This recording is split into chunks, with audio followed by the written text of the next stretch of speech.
All right, we're back out again here in the Hot Rod Reverend garage. So getting ready to take this carburetor off. I heard a little bit of a vacuum leak, and I think it may be one of the base gaskets. And then too, I also want to install this piece right here from Thompson Performance. So we'll get into that in just a minute and show you what that is when we get the carburetor off.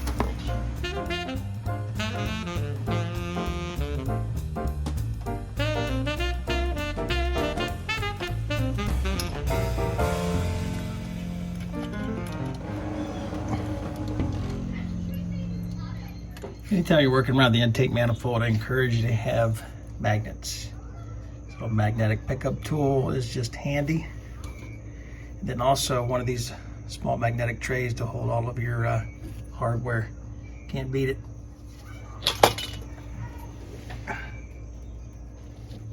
All right, I remember the last time I had that Edelbrock. You look back through the post, you can see that, but real clean in there compared to all the junk and the stuff left over from ethanol. Really wasn't an Edelbrock problem much as it was a ethanol issue, but running pure gas, it's nice. Now you can tell I've already removed the accelerator nozzle there, that discharge nozzle that goes, and I'll just point it out to you real quick. Right there, I've already taken that off, but pretty much this piece right here that basically has your squirters, and those two orifices there feed those primaries, and this is the screw that holds it down.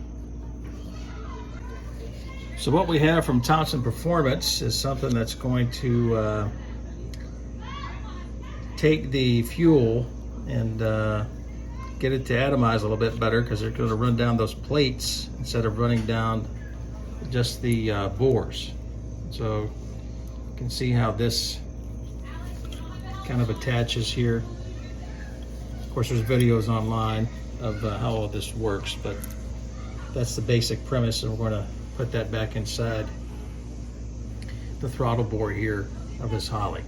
Okay, you can see I've got the plate there just in position, and you can kind of tell where that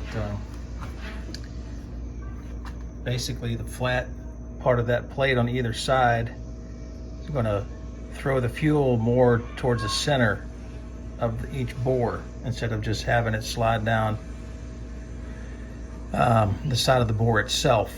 So I'm assuming that's what the issue is here, and supposed to give you a better throttle response when you hit the accelerator pump.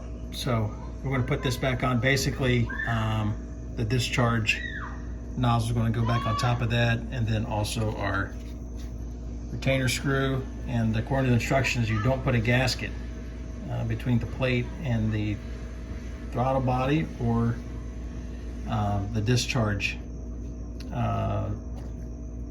nozzle either. So we'll put this back together. One thing about the discharge nozzle, it's got those two tits on the back. It kind of acts like got your little channel there, and that's going to match the channel right there from that vent. So you obviously don't want to get anything, but the fit's so tight, I don't know how you can mess this up, to be honest. But I don't know, I guess guys do.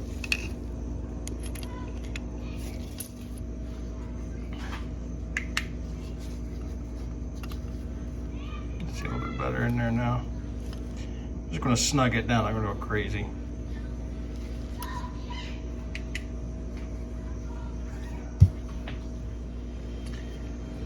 One of the things the instructions encourage you to do is just double check that you got good alignment and everything.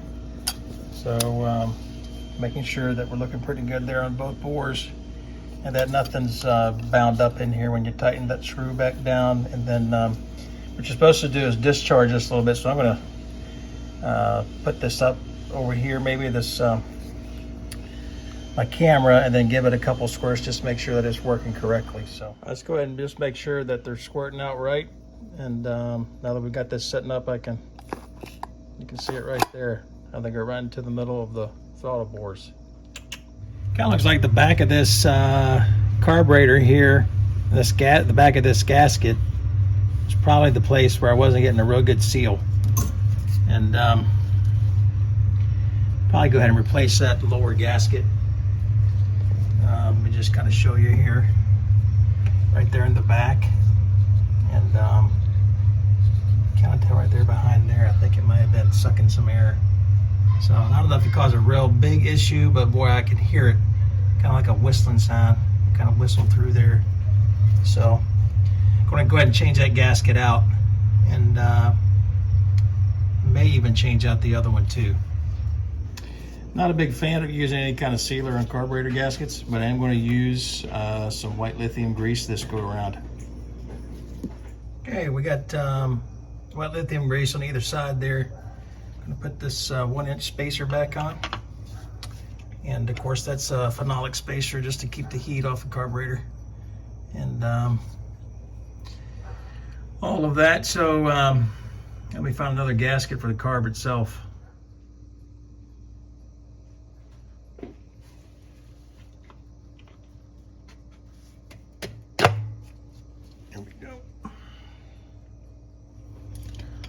All right, let's get our hardware back and we'll start putting on the washers and the nuts.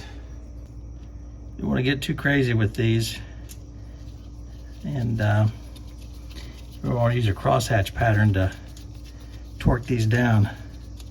Just get them all finger tight first, all four, then go in a kind of an X pattern with them. Should be good.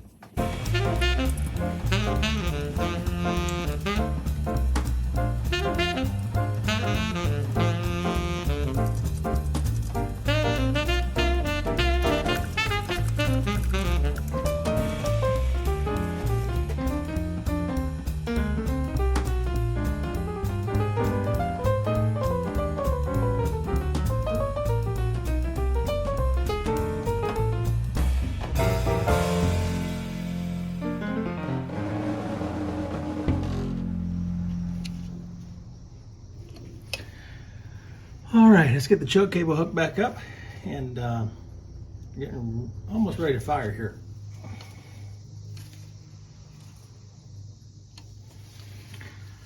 All right, we'll leave the air cleaner off for now, and also leave the linkage unhooked for now. And we'll test and make sure we have no leaks in our fuel line. Note to self, if you're going to start the fuel pump, you might want to hook up the battery. One thing's important to have around when you're messing with fuel is a fire extinguisher. I highly recommend it, just in case. It can never be too safe. All right, so let's go kick the electric fuel pump on, and let the fuel bolt, and we'll go from there.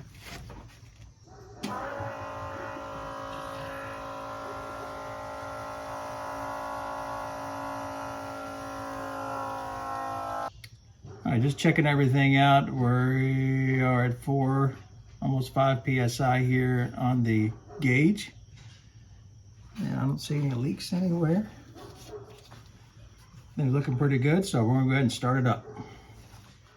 I don't know if she'll fire or not. Make sure she's out of gear. There we go. And we'll just let's pull the choke out and let it rip. Well, came close. Now I don't have the accelerator pedal hooked up, so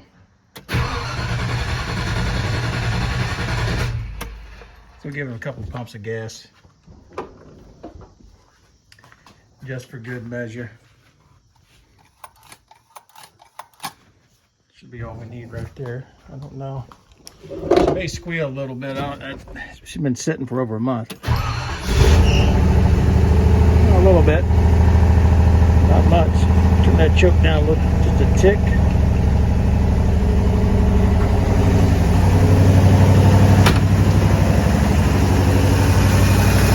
And sure enough, my vacuum leak's gone. One more whistle. Has to be a base gasket. Has to be.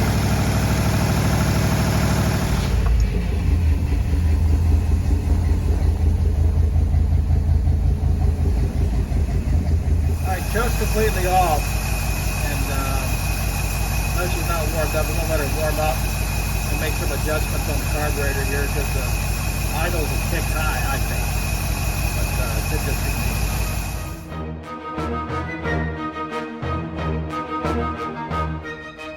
All right, what is going on here? We're tearing into this thing. A vacuum leak, and I've narrowed it down right here to in this part of the intake manifold.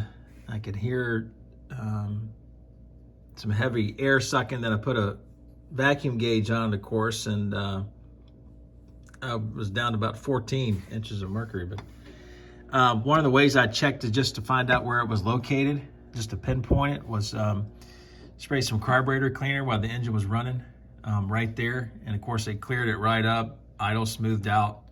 And then if I put enough on it, engine would kind of die out a little bit, just kind of flood it out. And so I'll be interested to know what is behind this intake runner here, just to see under this manifold and what's happened to the gasket there, because I put these gaskets on probably, I don't know, 6.5, 7 years ago, so maybe. So kind of interesting it would fail now, but we'll take a look at it and see. Got most everything unhooked here. Kind of simplistic to get this done, but it can get messy. Okay, you're gonna get a light down in here so we can see, but you can tell where that's exactly how it was resting when I pulled the manifold off. That's a large gap right there.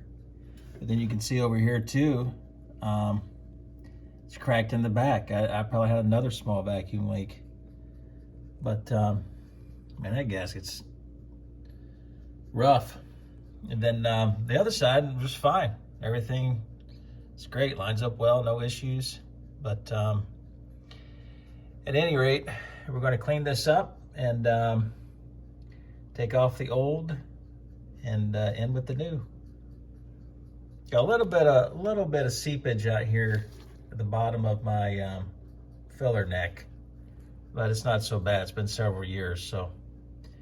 But anyway, I did a little bit of cleanup work and install new gaskets here. I want to use white grease around the runners. I'm probably, well, let's see later on, but I'm going to use a little bit of silicone up here up front where the ports are at. I feed the water pump up there. And then I haven't determined yet what I'm going to do about the exhaust. I might not do anything, I don't know. I've got those restrictive gaskets to use, so we'll see what happens with that.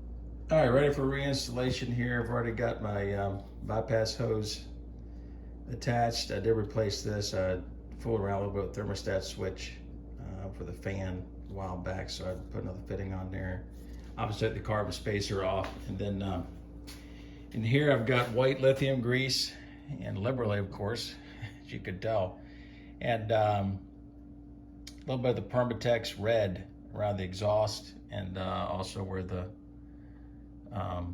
front coolant ports are at. Got some Sil Glide on the bypass fitting there above the water pump, and I got some in here. Of course, I've already tightened this down, but I've done this before. It's on another blog post.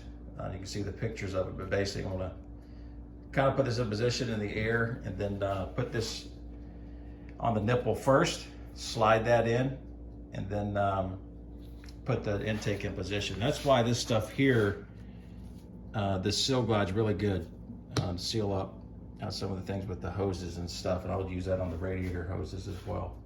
Just say a word about torque sequence here on Y-block manifolds. What I like to do when I install them is go ahead and get all the hardware in loosely, make sure everything's seated correctly, especially with the gasket surfaces, and then go ahead and start with the middle 4 studs and washers there, and cinch them down, not all the way torqued, but cinch them down, and then work to the outside. And what I'll do is I'll go to these 2 next, and then to the rear, and then lastly the front. So anyway, that's how we torque it down. Nothing like a vacuum gauge to tell you where you're sitting here. We're steady right at 20. So that's exactly where we need to be. No vacuum leaks, and we're good to go. On our way to the pumpkin run, fellas.